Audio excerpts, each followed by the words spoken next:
Why do some people lose weight without obsessively counting calories, while others stay stuck no matter plus how hard they try?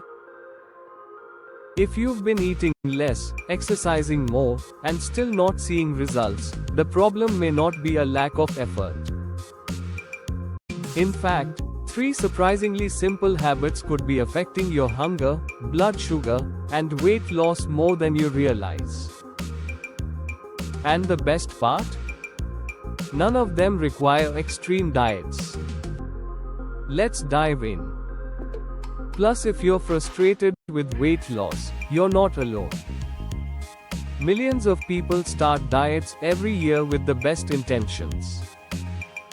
They cut calories, skip desserts, spend more time exercising. Yet somehow the scale barely moves.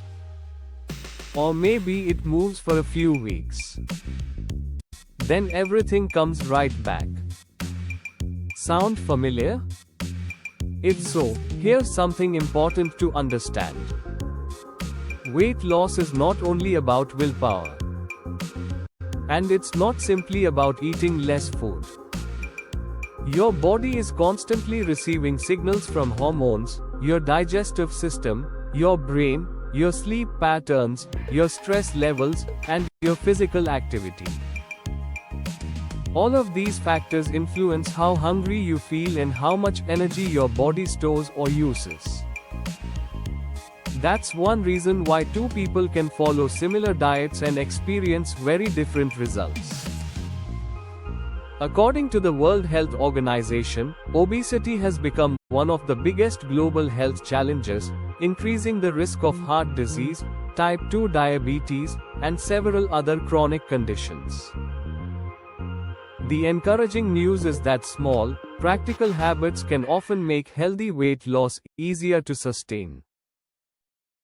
Today you'll learn 3 science-backed habits that may help reduce cravings, support blood sugar control, and improve your metabolic health without turning your life upside down. Part 1. The hidden reason many diets fail. Most diets focus on one message: eat less. And while calorie intake certainly matters, there's one major problem with that advice: hunger. Think about it. If you're hungry all day long, how realistic is it to stay on a diet for months or years? Probably not very. That's because your body has powerful systems designed to encourage eating when it believes energy is needed.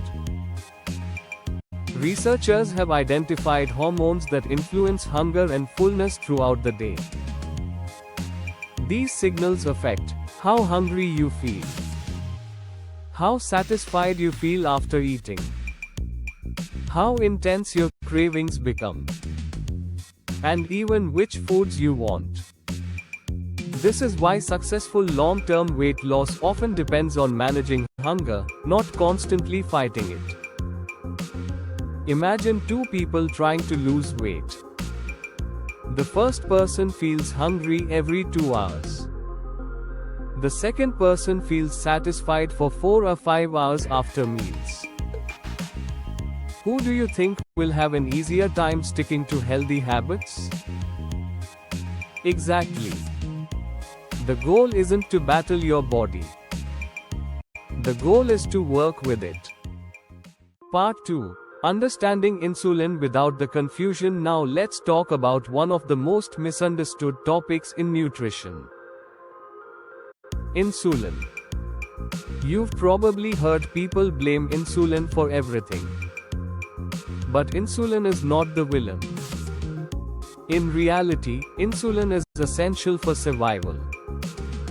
Its job is to help move glucose, also called blood sugar, from your bloodstream into your cells, where it can be used for energy.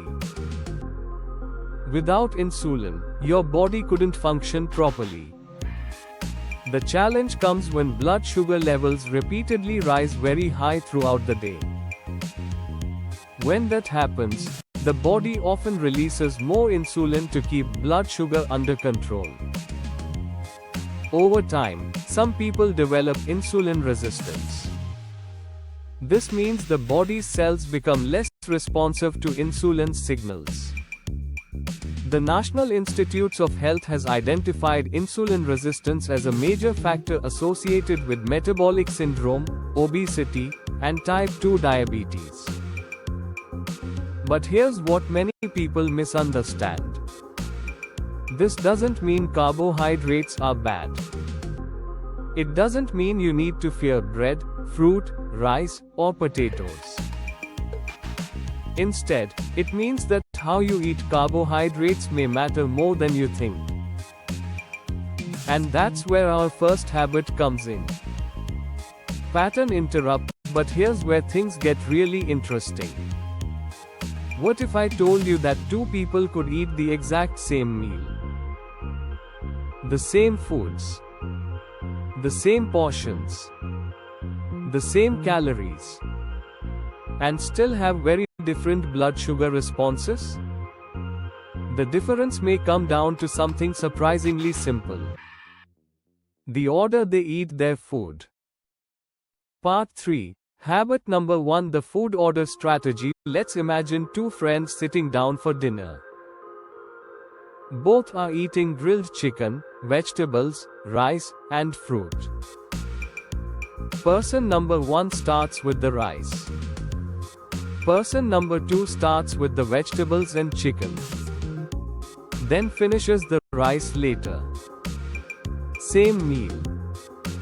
Different sequence. Research suggests that eating vegetables and protein before carbohydrates may help reduce post-meal blood sugar spikes. Why? Think of protein, fiber, and healthy fats as traffic controllers. Instead of allowing sugar to rush into your bloodstream all at once, they help slow the process down. The result is often a smoother blood sugar response. And there's another benefit. Protein-rich foods tend to be more satisfying. That means you may naturally eat less without feeling deprived. Here's a simple challenge. At your next meal, start with vegetables. Eat your protein next. Then enjoy your carbohydrates. No supplements. No expensive programs.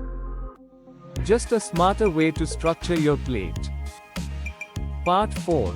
Habit number 2: break the craving cycle. Have you ever eaten a sugary breakfast cereal? Felt great for an hour, and then suddenly felt hungry again? If so, you're not alone. Millions of people experience this cycle every day. Blood sugar rises quickly. Energy rises. Then blood sugar falls. And hunger returns. This is why many nutrition experts recommend avoiding what are sometimes called naked carbs. In other words, carbohydrates eaten completely by themselves. For example, a bagel alone. Crackers alone. Cookies alone. Sugary cereal alone. Instead, pair carbohydrates with protein, fiber, or healthy fats. For example, an apple with peanut butter. Greek yogurt with berries. Whole grain toast with eggs. Rice with vegetables and lean protein. These combinations often help support appetite control, keep you feeling fuller longer, and create a more balanced eating experience. Remember, the goal isn't eliminating carbohydrates. The goal is creating balance. Part 5. Habit number 3: the 10-minute walk that most people ignore. Now let's talk about one of the easiest habits in this entire video. Walking after meals. Think about what most people do after eating. They sit down, watch television, open social media, or return to their desk. but your body can benefit from a little movement. Research has shown that walking shortly after meals may help improve blood sugar control because working muscles use glucose for energy. Even a short walk can make a difference. The CDC encourages regular physical activity as part of maintaining overall health and healthy weight management. And here's the good news. You don't need a gym membership. You don't need fancy equipment. You don't need to walk for an hour. Start with 10 minutes. Walk around your neighborhood. Walk around your office. Walk around your living room if necessary. The key is consistency, not perfection. Conclusion: before you leave, I want you to remember one thing. You do not need a perfect diet. You do not need to fear carbohydrates. And you do not need to punish yourself with endless workouts. Sometimes the biggest improvements come from small habits repeated consistently. Start with vegetables and protein before carbohydrates. Pair carbs with protein, fiber, or healthy fats. Take a short walk after meals. These simple habits may help support better blood sugar control, improve metabolic health, reduce cravings, and make sustainable weight loss feel more achievable. Of course, if you have diabetes or take medications that affect blood sugar, talk with your healthcare provider before making significant dietary changes. Because real weight loss isn't about finding a miracle solution. It's about building habits your body can live with for years. CTA, if you found this video helpful, give it a thumbs up and subscribe for more science-backed health and wellness content. And tell me in the comments, which habit are you going to try first? The food order strategy? Pairing carbs with protein? Or the 10-minute post-meal walk? I'd love to hear your answer.